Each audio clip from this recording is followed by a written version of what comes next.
Hello everyone. आज का video start करने से पहले एक छोटा सा क्वेश्चन है आपसे।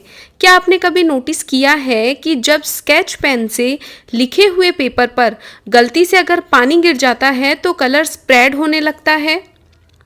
और अगर ब्लैक स्केच पेन हो तो कभी कभी उसमें से ब्लू, ग्रीन, रेड या पर्पल जैसे अलग अलग कलर्स भी दिखने लगते हैं। लेकिन सोचिए, जब पेन ब्लैक था तो इतने सारे कलर्स आए कहाँ से? आखिर ब्लैक इंक के अंदर क्या छुपा होता है? इसी इंटरेस्टिंग क्वेश्चन का आंसर हमें मिलेगा आज के टॉपिक पेपर क्रोमेटोग्राफी से। लास्ट वीडियो में हमने डिस्टिलेशन देखा था, जो कि हम पढ़ रहे हैं मिक्सचर्स के सेपरेशन के मेथड, और आज के वीडियो में हम पढ़ने वाले हैं पेपर क्रोमेटोग्राफी। चलिए इस वीडियो को स्टार्ट करते हैं। टॉपिक स्टार्ट करते ही फर्स्ट क्वेश्चन माइंड में यही आता है कि पेपर क्रोमेटोग्राफी क्या होती है। चलिए सबसे पहले इसको इजी लैंग्वेज में देख लेते हैं। ये एक सेपरेशन की टेक्निक है जिसकी मदद से हम किसी भी मिक्सचर के अलग अलग कंपोनेंट को अलग करते हैं। इसमें एक स्पेशल पेपर होता है और एक सॉल्वेंट होता है। आप एज ए सॉल्वेंट पानी या अल्कोहल यूज में ले सकते हैं।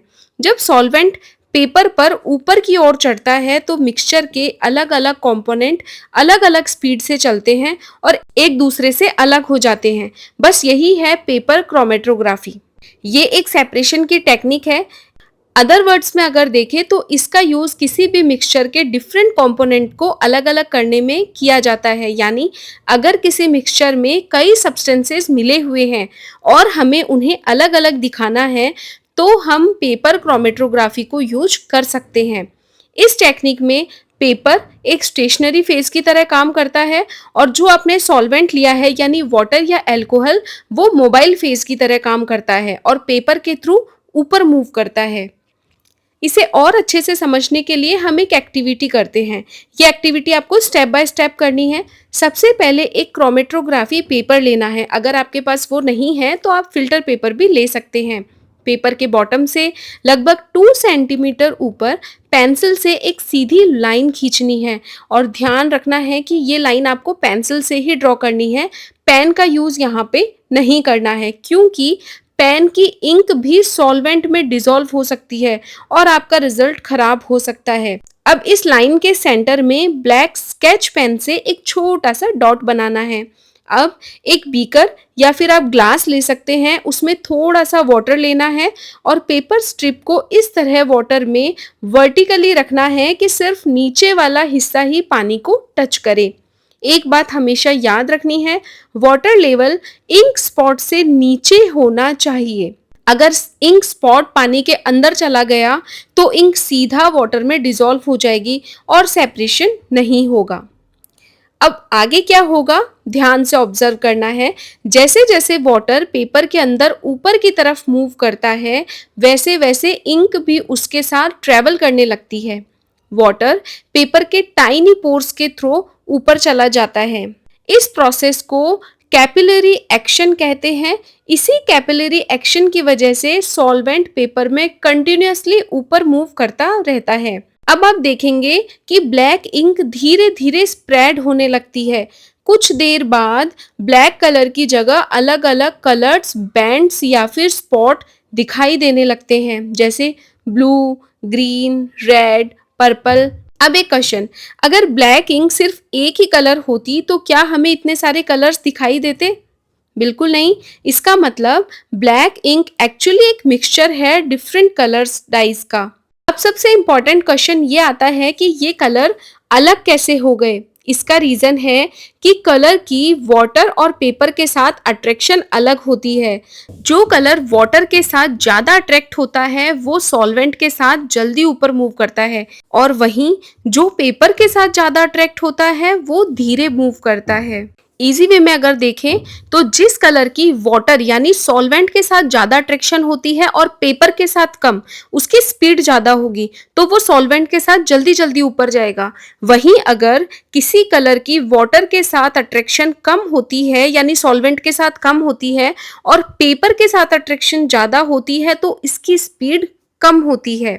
इसी वजह से सब कलर्स अलग अलग डिस्टेंस तक पहुंचते हैं और सेपरेट हो जाते हैं। तो यही है पेपर क्रोमेटोग्राफी का प्रिंसिपल।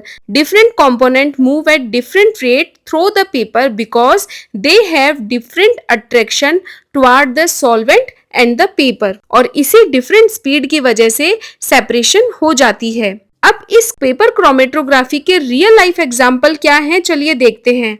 एक सिंपल सा एग्जाम्पल से समझते हैं।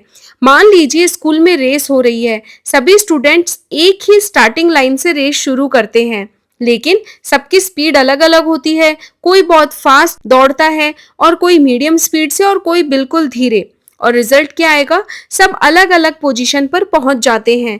बिल्कुल इसी तरह इंक के सारे कलर्स एक ही स्पॉट से जर्नी शुरू करते हैं, लेकिन सबकी स्पीड अलग अलग होती है, इसीलिए वो अलग अलग जगह पर दिखाई देते हैं। अब इसके यूजेस क्या है? पेपर क्रोमेटोग्राफी का यूज सिर्फ इंक के कलर्स अलग करने के लिए ही नहीं होता, इसका यूज किया जाता है पिगमेंट्स फ्रॉम स्पिनिच लीव्स को सेपरेट करने के लिए, फ्लावर पेटल के कलर्स आइडेंटिफाई करने के लिए, फूड कलर्स को एनालाइज करने के लिए, डिफरेंट डाइज और इंक को सेपरेट करने के लिए, फॉरेंसिक साइंस में डॉक्यूमेंट और इंक की इन्वेस्टिगेशन के लिए, और लेबोरेटरीज में डिफरेंट केमिकल्स को आइडेंटिफाई करने के लिए, और भी बहुत सारे यूज हैं। Will water always work? क्या हर बार वाटर ही सॉल्वेंट होता है? बिल्कुल नहीं। कुछ पिगमेंट्स वाटर में डिसॉल्व ही नहीं होते। ऐसे केस में अल्कोहल, एसीटोन या सॉल्वेंट के मिक्सचर्स यूज किए जाते हैं। यानी सॉल्वेंट का सिलेक्शन इस बात पर डिपेंड करता है कि हमें किस सब्सटेंस को सेपरेट करना है, और सब्सटेंस की प्रॉपर्टी के हिसाब से ही आपको सॉल्वेंट लेना होता है। तो बच्चों, आज हमने सीखा कि पेपर क्रोमेटोग्राफी एक सेपरेशन टेक्निक है जिसमें सॉल्वेंट पेपर के थ्रू ऊपर मूव करता है और मिक्सचर के डिफरेंट कंपोनेंट अपनी डिफरेंट अट्रैक्शन और डिफरेंट स्पीड की वजह से अलग अलग हो जाते हैं। इसी प्रिंसिपल की वजह से हमें ब्लैक इंक के अंदर छुपे हुए अलग अलग कलर्स दिखाई देते हैं। ये टॉपिक आपको अच्छे से समझ में आ गया होगा, तो आने वाले क्वेश्चंस भी आप फटाफट कर लोगे। What is paper chromatography? तो क्या होता है पेपर क्रोमेटोग्राफी? ये एक सेपरेशन का टेक्निक है use to separate the component of a mixture. Why should the water level remain below the ink spot? Because if the ink spot is immersed in water, the ink will dissolve directly into the water instead of moving up with the solvent. Why do different colors separate? Because each color has a different attraction toward the solvent and the paper, so they move at different speeds. Name two solvent other than water used in paper chromatography. तो अभी हमने देखा कि जो substance होते हैं उनके according हम सॉल्वेंट लेते हैं। जहां वाटर यूज में नहीं लेते तो वहां अल्कोहल और एसीटोन आप यूज में ले सकते हैं। What is the role of capillary action? Capillary action help the solvent move upward through the paper, carrying the dissolved components with it. अगर आपको ये वीडियो पसंद आया है, हेल्पफुल रहा है, तो प्लीज इस वीडियो को लाइक, वीडियो को शेयर और चैनल को सब्सक्राइब करना बिल्कुल भी ना भूलिएगा। मिलते हैं इसके आगे वाले टॉपिक के साथ नए वीडियो में। तब तक के लिए थैंक्स फॉर वॉचिंग।